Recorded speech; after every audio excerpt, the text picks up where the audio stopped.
சில பேருக்கு பாவக்கானாவே பிடிக்காது. ஏன்னா அது கசப்பா இருக்கும். ஆனா ஹெல்த்துக்கு ரொம்பவே நல்லது.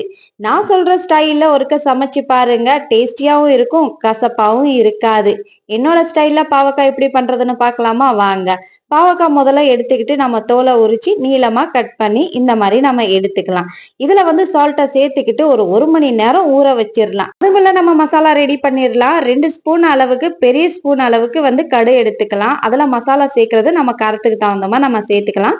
ரெட் சில்லி, தனியா தூள், மஞ்சள் தூள், சீரகத்தூள், சாட் மசாலா, கரம் மசாலா, இந்த மசாலா எல்லாமே மிக்ஸ் பண்ணி ஒரு சைட்ல வச்சிடலாம். அதுக்கப்புறம் ஒரு கடாயில ஆயில சேர்த்துக்கிட்டு சீரகம், 2 ஆனியன், பெரிய சைஸ் ஆனியன் கட் பண்ணி சேர்த்திருக்கேன். ஆனியன் பிரவுன் ஆனோடனே நம்ம மிக்ஸ் பண்ணா மசாலாயும் நம்ம சேர்த்துக்கலாம். மசாலாயை சேர்த்துக்கிட்டு அதே பவுல்ல வந்து கொஞ்சமா தண்ணியை மிக்ஸ் பண்ணி அந்த தண்ணியும் நம்ம சேர்த்துக்கலாம்.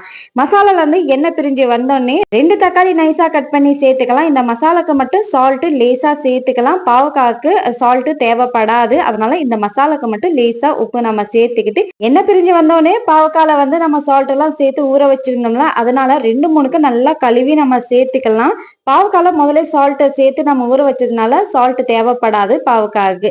அதுக்கப்புறம் கிளறி விட்டுட்டு நல்லா மூடி போட்டு வேக விட்டுட்டு கடைசியா வந்து 1 கப்பு மில்கை நம்ம சேர்த்து அதுவும் நல்லா ட்ரை ஆகிற வரைக்கும் நம்ம வேக விட்டோம்னா செம்ம டேஸ்டியான பாவக்காய் ரெடி ஆயிடுச்சு. டேஸ்டியாவும் இருக்கும், கசப்பாவும் இருக்காது. கண்டிப்பா ட்ரை பண்ணி பாருங்க. சாப்பிடலாம இருக்கிறவங்க கூட சாப்பிடுவாங்க கண்டிப்பா. இந்த வீடியோ பிடிச்சிருந்தா லைக் பண்ணுங்க, நம்ம சேனலை சப்ஸ்கிரைப் பண்ணிக்கோங்க.